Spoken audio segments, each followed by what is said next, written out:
जय हिंद दोस्तों। स्वागत है आपका अपने YouTube channel the peak institute में। तो फ्रेंड, आपका मैथ का प्रैक्टिस सेट नंबर 1 लेकर आया हूं, जो प्रीवियस ईयर क्वेश्चन पूछे गए उनका ये सॉल्यूशन है। 6 फरवरी 2023 के शिफ्ट का ये सॉल्यूशन आपको देखने को मिलेगा। तो आइए स्टार्ट करते हैं सेशन को। पहले क्वेश्चन की ओर बढ़ते हैं। पहला क्वेश्चन क्या कह रहा है? पहला क्वेश्चन है कि 7/2 प्लस 2/7 प्लस 7/2 किसके इक्वल है?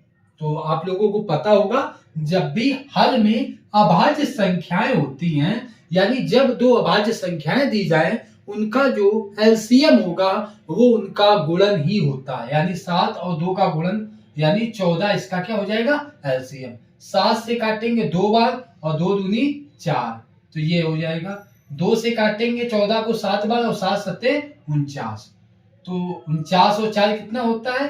53 आपका बटे 14। ये इसका क्या हो जाएगा? आंसर हो जाएगा। लेकिन जो आंसर हमसे मांगा गया है वो आंसर मांगा गया है मिक्स फ्रैक्शन में, तो हम क्या करेंगे? 14 से डिवाइड करेंगे। 14 त्रिका 42, यानी 3 बार में डिवाइड हुआ, बचा कितना? 11 बचेगा अपॉन 14। तो ये इसका क्या हो जाएगा? राइट आंसर हो जाएगा। ये इसका राइट आंसर हो जाएगा। आई होप आप लोगों को समझ में आया होगा। नेक्स्ट क्वेश्चन की ओर बढ़ते हैं। Second question, question number second क्या है? क्वेश्चन नंबर सेकंड कहा गया है कि जो संख्याएं दी गई हैं उनको अवरोही क्रम में लगाना है। आपको शो हो रहा होगा क्वेश्चन। तो जैसे वैल्यू क्या दी गई है? 20.2, इसके बाद 2.20, 2.20, इसके बाद 2.022, इसके बाद वैल्यू दी गई है 2.02, 2.02, इसके बाद वैल्यू दी गई है 2.002 और 0.222, 0.222। इसको हमको अवरोही क्रम यानी डिसेंडिंग ऑर्डर में लगाना है। तो मेरी एक बात याद रखिए, जब भी ऐसा क्वेश्चन आता है तो हम सबसे पहले क्या देखेंगे कि लास्ट में, मतलब सबसे पहले देखेंगे अंतिम से कितने अंक बाद दशमलव लगा है। तो अगर हम देखें अंतिम से 3 अंक बाद दशमलव लगा है, अंतिम से यहां पर भी 3 अंक बाद दशमलव है, अंतिम से 2 अंक बाद दशमलव है, अंतिम से 3 अंक बाद दशमलव है, अंतिम से 2 अंक बाद दशमलव है और अंतिम से 1 अंक बाद दशमलव है। मतलब ये देखेंगे कि मैक्सिमम कितने अंक बाद दशमलव लगा हुआ है। तो हमने देखा 3 अंक बाद दशमलव लगा हुआ है, इसलिए हम जो जितना मैक्सिमम होगा उसमें 1000 का गुणा करेंगे। अगर 3 अंक बाद है तो 1000 से गुणा करते, 2 अंक बाद होता तो 100 से गुणा करते, 1 अंक बाद दशमलव होता तो 10 से गुणा करते, 4 अंक बाद दशमलव होता तो 10,000 से गुणा करते। यानी जितने अंक बाद दशमलव उतने ही मतलब संख्या से हम क्या करेंगे? गुणा करेंगे। तो यहाँ पर 1000 से गुणा करेंगे, सेम इसी प्रकार से यहाँ पर भी 1000 से गुणा करेंगे और इसमें भी 1000 से गुणा करेंगे और इसमें भी 1000 से गुणा करेंगे, इसमें भी 1000 से गुणा करेंगे, इसी प्रकार से इसमें भी 1000 से गुणा करेंगे। तो हमने क्या देखा? यहाँ पर 1 अंक बाद है, और तो अगर इसको आप सॉल्व करेंगे, एक बार दिखा देता हूँ आपको सॉल्व करके। जैसे 1000 से आप जैसे गुणा करेंगे तो दशमलव हटाएंगे, नीचे क्या आएगा? 10 आएगा, इस 10 से ये कैंसिल हो जाएगा, यानी 20,200 यहाँ से ये वैल्यू निकल कर आएगी जब आप इसको सॉल्व करेंगे, यानी 1000 से जब गुणा करेंगे। ठीक इसी प्रकार से जब इसको आप सॉल्व करेंगे तो देखिए दशमलव से 2 जीरो कट जाएंगे, 1 जीरो बचेगा, तो यहाँ से वैल्यू क्या निकल कर आएगी? 2200। ऐसे ही 3 अंक बाद है, इसको हटाएंगे तो ये तीनों जीरो चले जाएंगे, तो वैल्यू क्या निकल के आएगी? 200। सेम इसी प्रकार से 2 अंक हटाएंगे तो 2 जीरो जाएंगे, तो क्या बचेगा? 2020। सेम इसी प्रकार यहाँ पर भी है, 3 अंक बाद है तो तीनों जीरो चले जाएंगे, यानी 2002। इसी प्रकार इसमें हटाएंगे तो वैल्यू क्या आएगी? 222। अब हमको लगाना है अवरोही क्रम यानी बड़े से छोटा। तो जब बड़े से छोटा लगाएंगे तो सबसे बड़ी वैल्यू ये है, तो ये फर्स्ट पोजीशन पर आएगी, सेकंड पोजीशन पर ये आएगा, थर्ड पोजीशन पर ये आएगा, फोर्थ पोजीशन पे ये आएगा, फिफ्थ पोजीशन पे ये आएगा और सिक्स पोजीशन पर ये आएगा। यानी जो हमारा क्वेश्चन दिया गया उसमें ऑप्शन नंबर ए यानी यही वाला ऑप्शन एकदम क्या हो जाएगा, राइट हो जाएगा। ये वाला ऑप्शन एकदम क्या हो जाएगा, आपका करेक्ट हो जाएगा। अगले क्वेश्चन की ओर बढ़ते हैं।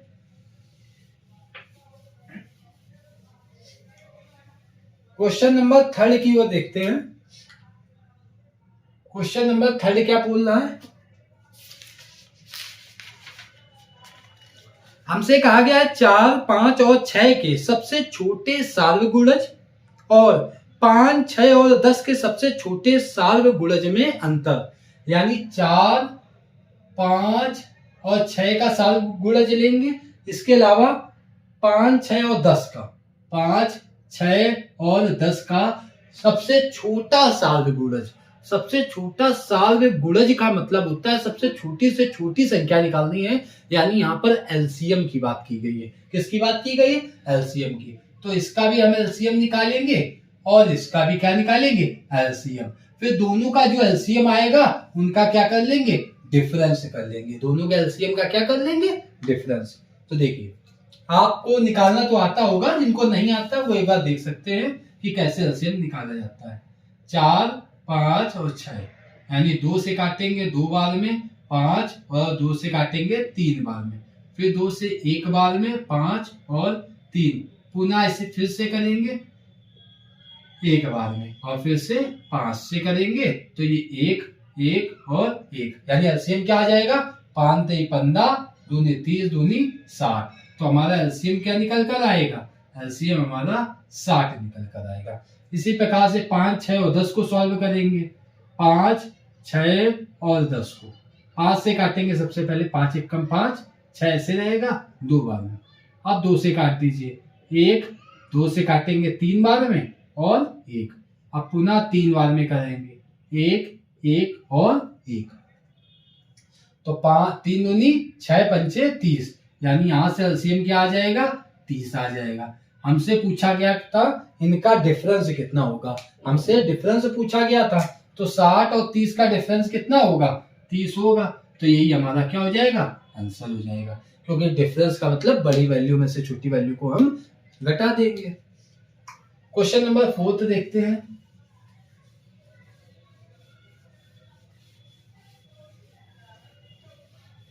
क्वेश्चन नंबर 4 देखिए, आपको शो हो रहा होगा क्वेश्चन नंबर 4। 5 अंकों की सबसे छोटी और 3 अंकों की सबसे बड़ी संख्या का अंतर बताना है। 5 अंकों की सबसे छोटी,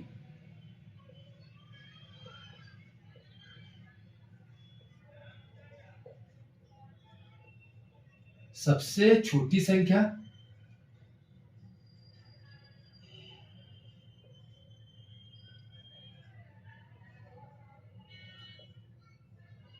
और 3 अंकों की सबसे बड़ी संख्या। 3 अंकों की सबसे बड़ी संख्या। अगर हम सबसे छोटी संख्या की बात करें तो 10,000 हो जाएगी, आपको ये तो पता ही होगा। 1 2 3 4 5, 5 अंक हो गए, और 5 अंकों 3 अंकों की सबसे छोटी यानी 3 अंकों की सबसे बड़ी 999। अब इनका हमसे पूछा गया है डिफरेंस। क्या पूछा गया है, इनका हमसे डिफरेंस पूछा गया। तो 10,000 में से 999 आप सब्ट्रैक्ट कर दीजिए। 10,000 में से आप 999 घटा दीजिए। 10 में से 9 गए 1, 9 में से 9 गए 0, 9 में से 9 गए 0, यहाँ क्या बचेगा 9। आपका राइट आंसर क्या हो जाएगा, 9001। आपका right answer 9001, option number C इसका करेक्ट आंसर होगा। ऑप्शन नंबर सी इसका क्या होगा, करेक्ट आंसर होगा। अगले क्वेश्चन की ओर बढ़ते हैं।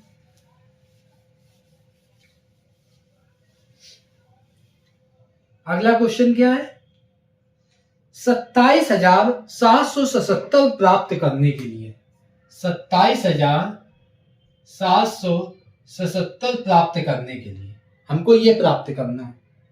और बोला क्या गया है 7077, 7077,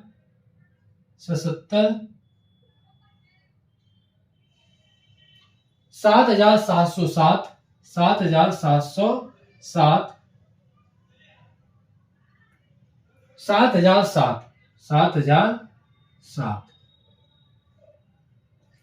के योगफल में क्या जोड़े, मतलब जो इनका योगफल है जो आएगा, मान लीजिए कोई वैल्यू आएगी, इसमें क्या जोड़ें कि ये प्राप्त हो जाए। यानी ये जो वैल्यू आएगी ये अगर कम होगी तो देखिए पहले सबसे पहले इसको ऐड करते हैं। 7 7 7, 7 का 7 14, 7 23 21, यानी एक कैरी 2, कैरी कितना है 2, तो यहां पर हमारा कितना हो जाएगा 7 और 2 9।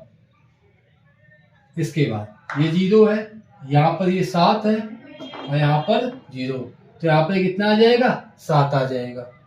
बचा क्या 7, 7 दूनी 14, 7 तेईं 21, यानी 21,791 में कितना जोड़ दें कि 27,777 हो जाए। तो देखिए तो हम क्या करेंगे 27,777 में 27,777 में 21,791 क्या कर देंगे घटा देंगे। 7 में से 1 जाएंगे 6, 17 में से 9 जाएंगे 8, 17 में से 7 जाएंगे 9, और यहां पर कितना बचेगा 6 में से 1 जाएंगे 5, यानी 5,986 इसका क्या हो जाएगा राइट आंसर हो जाएगा। 5,986, यानी ऑप्शन नंबर बी क्या होगा इसका करेक्ट आंसर होगा। ऑप्शन नंबर बी इसका करेक्ट आंसर होगा। अगले क्वेश्चन की ओर बढ़ते हैं।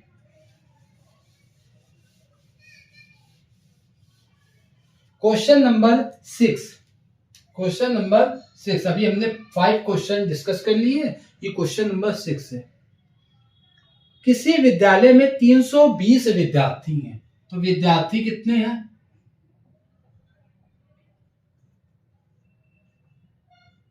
320 है, विद्यार्थी की संख्या कितनी है 320। इसके बाद क्या कह रहा जिनमें से 1/4 लड़कियां हैं, यानी 320 का 1/4 क्या है लड़कियां, तो 320 का 1/4 आप निकाल लीजिए, चलो 32, यानी 80 लड़कियां हैं। 80 क्या है लड़कियां हैं, तो लड़के कितने होंगे, लड़के कितने होंगे 80 घटा दीजिए आप, 240 क्या है 240 यहां पर बॉयज हैं, 244 बॉयज हैं और 80 क्या है गर्ल्स हैं। इसके बाद क्या बोला गया है लड़कों की संख्या के 2/3 खिलाड़ी हैं, लड़के जो हैं इनका 2/3 क्या है खिलाड़ी हैं, यानी 240 का 2/3, तीनों 8 24, ये 80 दूना 160 हो जाएगा, यानी 160 क्या है जो 160 है ये खिलाड़ी हैं, ये प्लेयर है, ये खिलाड़ी है हमारे। तो जो बचेंगे वो खिलाड़ी नहीं होंगे, तो 240 में से 160 घटा दीजिए, 0, 14 में से 6 जाएंगे 8, यानी 80 ऐसे हैं जो खिलाड़ी नहीं है, ये खिलाड़ी क्या है नहीं है। हमसे पूछा क्या गया है, हमसे पूछा गया है जो खिलाड़ी नहीं है उनकी संख्या बताइए, तो हमारा राइट आंसर 80 हो जाएगा, यानी ऑप्शन नंबर ए इसका करेक्ट आंसर होगा। ऑप्शन नंबर ए क्या हो जाएगा करेक्ट आंसर हो जाएगा। अगले क्वेश्चन की ओर बढ़ते हैं, आप लोग वीडियो को पॉज करके भी देख सकते हैं। अगला क्वेश्चन क्या है एक टैक्सी का मीटर पहले 2 किलोमीटर की यात्रा करने के लिए 40 रुपए का भाड़ा दिखाता है, यानी जब आप 2 किलोमीटर की यात्रा करेंगे पहले तो आपको 40 रुपए पे करने होंगे। कितने रुपए 40 रुपए पे करने होंगे पहले 2 किलोमीटर के।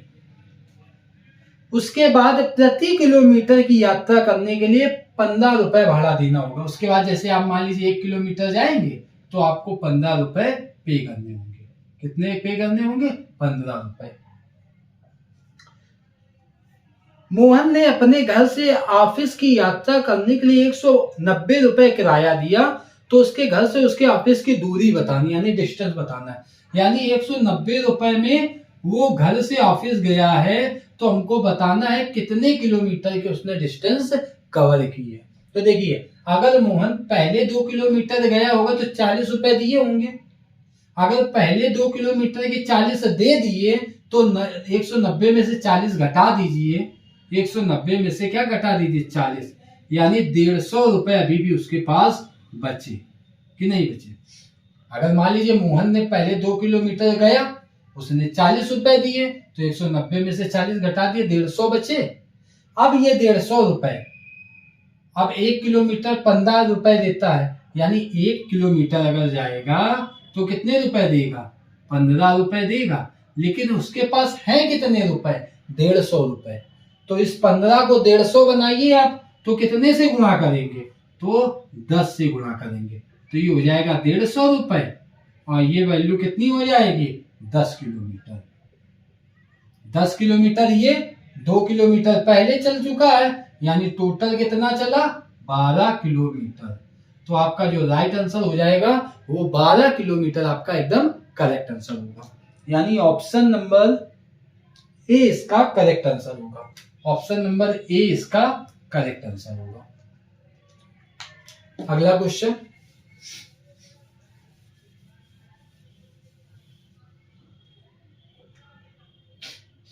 एक बाल्टी के 2/7 भाग में पानी है। मान लीजिए कोई बाल्टी है,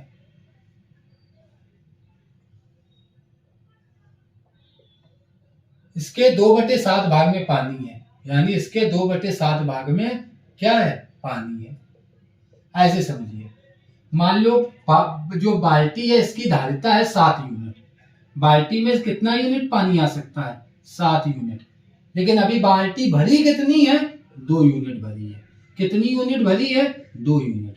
बाल्टी में पानी कितना आ सकता है? 7 यूनिट। लेकिन बाल्टी भरी कितनी है? 2 यूनिट। अगर पानी 2/7 है, यानी 2 यूनिट पानी है बाल्टी में, लेकिन 7 यूनिट पानी की बाल्टी की कैपेसिटी है, यानी 7 यूनिट आप पानी उसमें भर सकते हैं। आगे क्या बोला गया है? बाल्टी को ऊपर तक भरने के लिए 15 लीटर पानी की और आवश्यकता है। बाल्टी को अगर हम ऊपर तक भरेंगे ना, तो हमारे पास 15 लीटर, यानी 15 लीटर जब पानी आप भरेंगे तो बाल्टी ऊपर तक एकदम फिल हो जाएगी।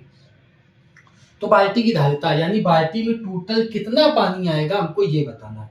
तो देखिए, हमने क्या कहा कि बाल्टी में टोटल आ सकता है 7 यूनिट पानी। भरा कितना है? 2 यूनिट पानी। कितना और भरना पड़ेगा? तो आप कहेंगे 7 यूनिट में 2 यूनिट भरा है, यानी कितनी बाल्टी खाली है? 5 यूनिट। कितनी खाली है? 5 यूनिट बाल्टी खाली है।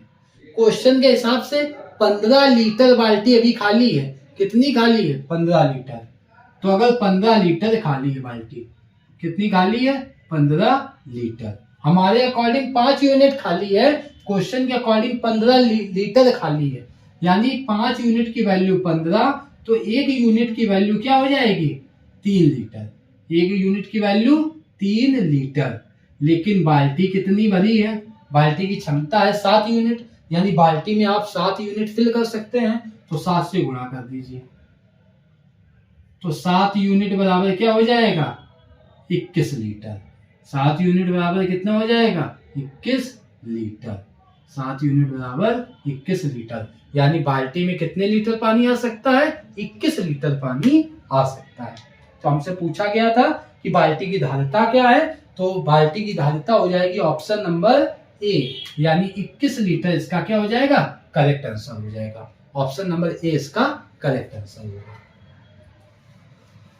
अगला क्वेश्चन, क्वेश्चन नंबर 9 की ओर बढ़ते हैं। क्वेश्चन नंबर 9, हमसे क्या कहा गया है कि एक रेलगाड़ी स्टेशन ए से 17:40 पर चलती है, यानी ये स्टेशन ए है, यहां से कोई ट्रेन है वो 17:40 पर चली है, तथा स्टेशन बी पर उसी दिन स्टेशन बी पर 22:15 पर पहुंचती है। 22:15 पर पहुंचती है। रेलगाड़ी द्वारा लिया गया समय बताना है। तो 17:40 से 22:15, तो अगर देखिए 22 15 में से हम घटा देंगे 17 40 को, तो देखिए अब यहाँ पर 15 मिनट में क्या 40 मिनट घटा पाएंगे? नहीं घटा पाएंगे। तो यहाँ से एक कैरी मांगेंगे। एक कैरी का मतलब 1 घंटा आएगा, और 1 घंटे में होते हैं 60 मिनट, और 15 मिनट ये और 60 मिनट वो, टोटल आपके हो जाएंगे 75 मिनट। टोटल कितने मिनट हो जाएंगे? 75। अब 75 में से 40 को लेस करेंगे तो कितने मिनट आएगा? 35 मिनट।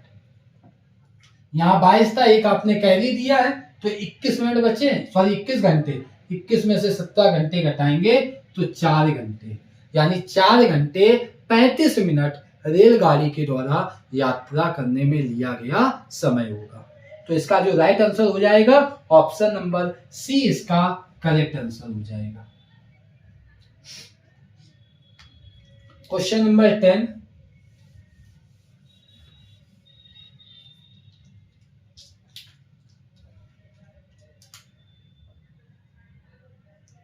क्वेश्चन नंबर 10 देखिए, बोला गया है एक 90 सेंटीमीटर लंबा तार, मान लो ये कोई तार है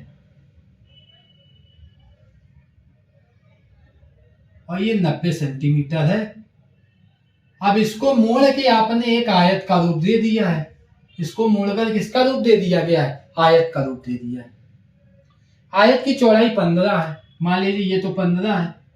लंबाई हमको पता नहीं, लेकिन हमको ये पता है जब तो इस तार को मोड़ के बनाएंगे तो क्या बनेगा? आयत बनेगा। तो हम जानते हैं कि आयत का परिमाप क्या होता है। आयत का परिमाप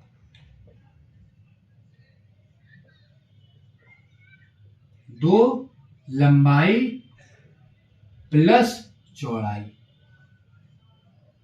अब जैसे आप कोई तार लेंगे ना, तो तार ऐसे है, उसको मोड़कर एक आयत का रूप देंगे तो वो पूरा परिमाप का काम करेगा। यानी उस तार की लंबाई और आयत का जो परिमाप होगा वो एकदम क्या होगा? सेम होगा। तो आयत का परिमाप हमको दे दिया गया है 90 सेंटीमीटर। लंबाई कितनी दे दी गई पता नहीं, लेकिन चौड़ाई हमको पता है 15। तो देखिए इसके साथ ये गुणे में है, तो इधर आएगा भाग में, तो भाग में आएगा तो 90/2 हो जाएगा, और बचेगा लंबाई प्लस 15। 2 से काटेंगे 45 बाद में, 15 इधर आएगा घट जाएगा, यानी 45 माइनस 15, तो लंबाई कितनी आ जाएगी? 30 आ जाएगी। लंबाई कितनी आ जाएगी? 30 आ जाएगी। यानी जो आपका राइट आंसर होगा वो कितनी होगी? लंबाई 30 होगी। आपका right answer option number, sorry, लेकिन इसमें अभी हमसे क्षेत्रफल पूछा गया। अब हमें लंबाई भी पता चल गई, चौड़ाई भी पता चल गई, और आयत का क्षेत्रफल क्या होता है? आयत का क्षेत्रफल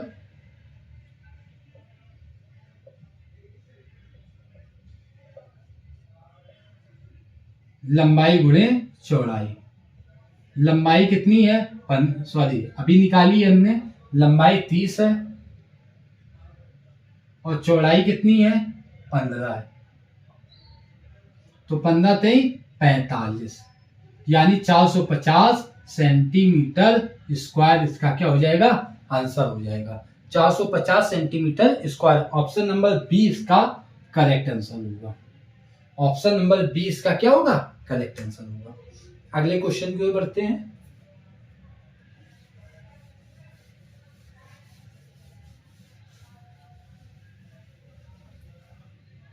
क्वेश्चन नंबर 11 की ओर आते हैं।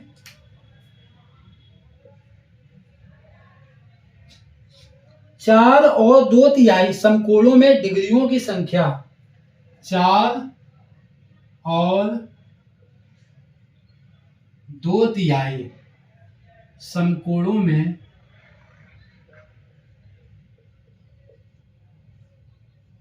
डिग्रियों की संख्या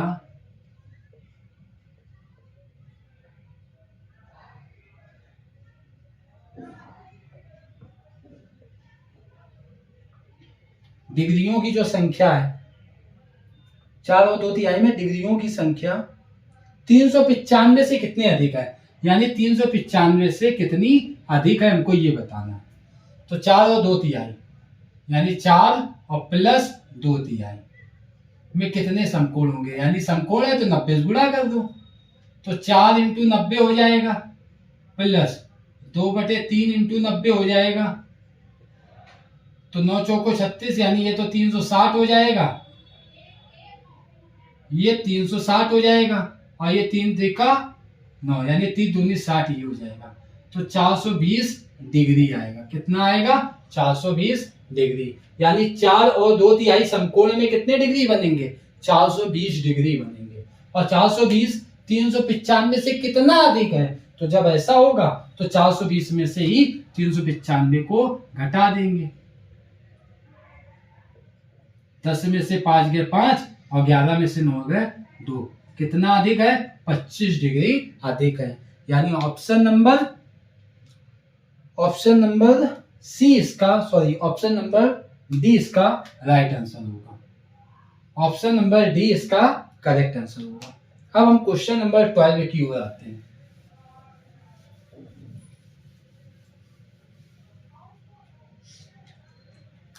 क्वेश्चन नंबर 12, क्वेश्चन क्या कह रहा है? निम्न गुणों वाली आकृति की हमको पहचान करनी है। पहला है, आपको शो हो रहा होगा, इसकी 4 भुजाएं हैं, मतलब कोई फिगर है, यानी कोई ऐसी आकृति है जिसमें 4 भुजाएं हैं। तो 4 भुजाएं हैं इस आकृति में। यह एक बंद आकृति है, बिल्कुल बंद आकृति है।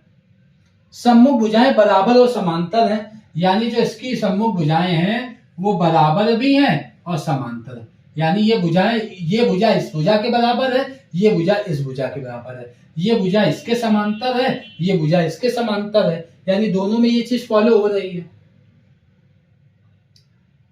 इसके बाद इसके सभी कोण 90 डिग्री हैं। सभी कोण क्या है? 90 डिग्री है। सभी कोण क्या है? 90 डिग्री। अब देखिए, तो बताइए वो आकृति क्या होगी? तो अभी हमने देखा यही प्रॉपर्टी वर्ग में भी फॉलो हो रही है और यही प्रॉपर्टी आयत में भी फॉलो हो रही है। तो इस आकृति के बारे में हम क्या कह सकते हैं? या तो ये वर्ग होगा और या फिर ये आयत होगा, यानी दोनों हो सकते हैं। हमें वर्ग भी हो सकता है और आयत भी हो सकते हैं। वर्ग कब होता? जब केवल ये कहता कि सभी भुजाएं बराबर, सभी भुजाएं बराबर हैं, और बोला क्या गया है कि सम्मुख भुजाएं बराबर है, यानी आमने सामने की भुजाएं बराबर है। तो आयत में भी आमने सामने भुजाएं बराबर होती हैं और वर्ग में भी आमने सामने की भुजाएं बराबर होती हैं, इसलिए इसका ऑप्शन वर्ग या आयत दोनों होगा। क्वेश्चन नंबर 13 की ओर बढ़ते हैं।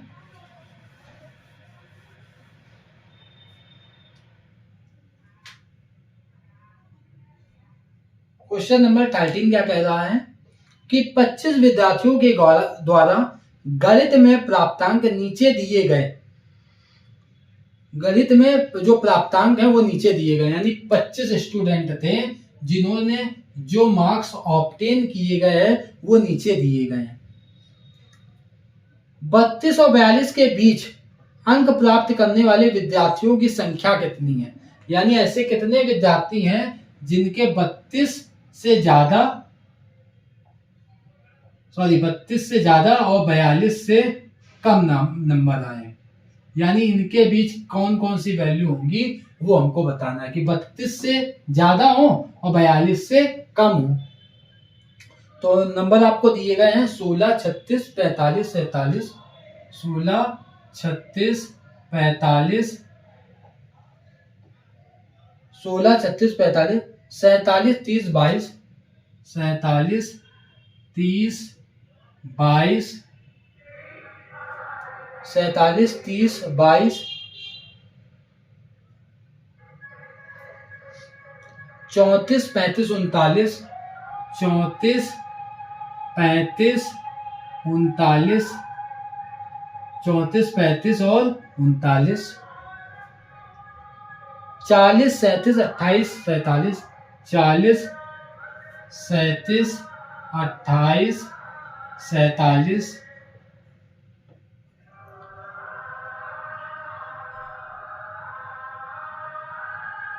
31, 33, 38, 31, 33, 38, 42, 44, 49, 42, 44, 49, 42, 44, 49, 39, 27, 40, 39, 27, 40, 39, 27, 40, 35, 43, 33, 35, 43 और 33। थोड़ा टाइम लग गया क्वेश्चन नोट करने में, काफी वैल्यू थी इसमें। तो हमें बताना है 32 और 42 के बीच, 32 और 42 के बीच में लेना है ना हमको। तो 32 और 42 के बीच में तो 36 आएगी, 30 भी आएगी, 34 भी आएगी, 35 भी आएगी, 39 भी आएगी, 40 भी आएगी, 37 भी आएगी, 33 भी आएगी, 38 भी आएगी। 42 नहीं ले सकते क्योंकि उनके बीच में बोला गया है। 39 भी आएगी, 40 भी आएगी, 35 भी आएगी, 33 भी आएगी। 1 2 3 4 5 6 7 8 9 10 11 12 13, यानी 13 संख्याएं ऐसी होंगी जो 32 और 42 के बीच में आएंगी। तो इसका right answer option number C हो जाएगा हमारा, 13 संख्याएं ऐसी होंगी। एक बार काउंट कर लीजिए, 32 और 42 के बीच में 1 2 3 4 5 6 7 8 9 10 11 12 और 13। ठीक है, तो इसका राइट आंसर 13 होंगी, यानी ऑप्शन नंबर सी इसका करेक्ट आंसर होगा। सी इसका क्या हो जाएगा, करेक्ट आंसर हो जाएगा। क्वेश्चन नंबर 14 की ओर बढ़ते हैं। क्वेश्चन नंबर 14 की ओर बढ़ते हैं। क्वेश्चन नंबर 14 क्या कह रहा है कि निम्न तालिका एक विक्रेता द्वारा, एक तालिका दी गई, इसमें विक्रेता ने 6 दिनों में बेचे गए कंप्यूटरों की संख्या प्रदर्शित है। यानी 6 दिन में जो कंप्यूटर बेचे गए हैं उनकी संख्या बताई गई है। कि जैसे आपको दिख रहा होगा कि सोमवार को 28 कंप्यूटर बेचे गए, मंगलवार को 25, बुधवार को 37, बृहस्पतिवार को 23, शुक्रवार को 38 और शनिवार को 25 कंप्यूटर बेचे गए। हमको पूछा गया है कि सोमवार, बुधवार, शनिवार को विक्रेता द्वारा बेचे गए कंप्यूटरों की कुल संख्या, यानी सोमवार, बुधवार और शनिवार को कितने बेचे गए कंप्यूटर। तो आप सोमवार को देखिए 28, बुधवार को अगर हम देखें 37 और शनिवार को देखें तो 25 तथा मंगलवार, बृहस्पतिवार और शुक्रवार, मंगलवार, बृहस्पतिवार और शुक्रवार, मंगलवार को कितने, मंगलवार को 25, बृहस्पतिवार को अगर हम देखें 23 और शुक्रवार को अगर हम देखें 38। अंतर बताना है कि दोनों में कितने का अंतर है। तो देखिए यहाँ पे 25 है, यहाँ पे भी 25 है, यहाँ पे 38 है, यहाँ पे 28 है, यानी इसके पास अभी कितने ज्यादा हैं, 10 ज्यादा हैं। कितने ज्यादा हैं, 10 ज्यादा हैं। तो 10 इधर से हटा देते हैं तो यहाँ पे बचेंगे 27, और 27 और 23 में कितने का अंतर है, यानी 4। तो कितने का अंतर निकल कर आएगा, 4। आप इसका टोटलिंग करिए, आप इसका टोटलिंग करिए और दोनों का डिफरेंस कर लीजिए। डिफरेंस कितना आएगा, 4 ही आएगा। यानी आपका जो राइट आंसर हो जाएगा ऑप्शन नंबर बी इसका करेक्ट आंसर होगा। ऑप्शन नंबर बी इसका करेक्ट आंसर होगा। और आज का अंतिम प्रश्न क्वेश्चन नंबर 15 जो पैटर्न पर आधारित है, आपको पैटर्न शो हो रहा होगा। लास्ट क्वेश्चन,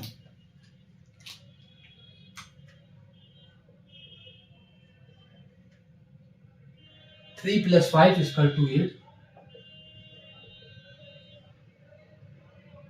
7 9 11 27,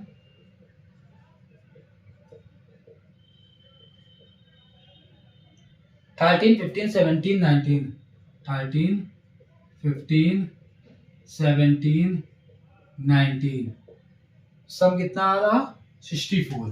तो अगली संख्या बतानी है कि अगला स्टेप कौन सा आएगा। देखिए एक के बाद एक आया, इसके बाद एक के बाद कौन सी विषम संख्या आती है 3 और 5, तो 3 और 5 यानी दो विषम संख्याओं को जोड़िए, अल्टरनेट आ रही। एक के बाद विषम कौन आएगी 3 फिर 5, उनका सम 8, फिर देखिए 5 के बाद विषम 7 9 और 11, उनका सम 27, फिर विषम 11 के बाद विषम कौन सी आएगी 23, फिर 15 17 19, सम 64। यानी अगला स्टेप क्या होगा, यहाँ पर 11 था तो 13 आया, 13 के बाद 15 17 19, देखिए यहाँ पर 11 था ना, 11 के बाद क्या आएगा 15, फिर 5 के बाद देखिए 7 आया, 11 के बाद 13 आ जाएगा, 13 का देखिए 15 17 19, ठीक है 17 19 21 और 23, इनका सम बताना। तो 4 स्टेप थे, यहाँ 5वां स्टेप, तो 3 और 1 4 और 4 9 4 13, 13 और 4 13 और 7 20 हो जाएगा, 20 5 25, यानी कैरी 2 2 2 4 2 6 6 और 1 7 7 और 1 8 और 8 1 9, यानी 95। कितना आएगा 95।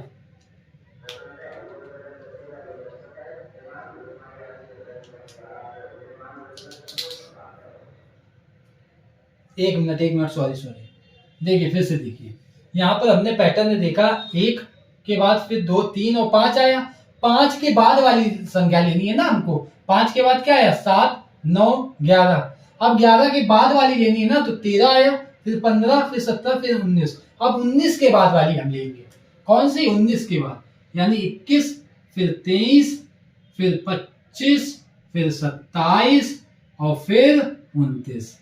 थोड़ा सा कंफ्यूजन हो गया था, तो 21 23 25 27 और 29, 9 और 1 10, 7 और 3 10, यानी 10 और 10 20 और 5 25, हासिल 2 2 2 4 2 6 2 8 2 10 2 12, यानी 125 इसका राइट आंसर हो जाएगा, 125 इसका राइट आंसर होगा, यानी ऑप्शन नंबर सी इसका करेक्ट आंसर होगा। आई होप आप लोगों को समझ में आ गया होगा, अगर आ गया है, वीडियो अच्छा लगा हो तो वीडियो को लाइक और चैनल को सब्सक्राइब करें। धन्यवाद दोस्तों, अगला वीडियो आपको मिलेगा, जितने भी प्रीवियस ईयर क्वेश्चन है सभी का सॉल्यूशन आपको हमारे इस यूट्यूब चैनल में देखने को मिलेगा। धन्यवाद दोस्तों।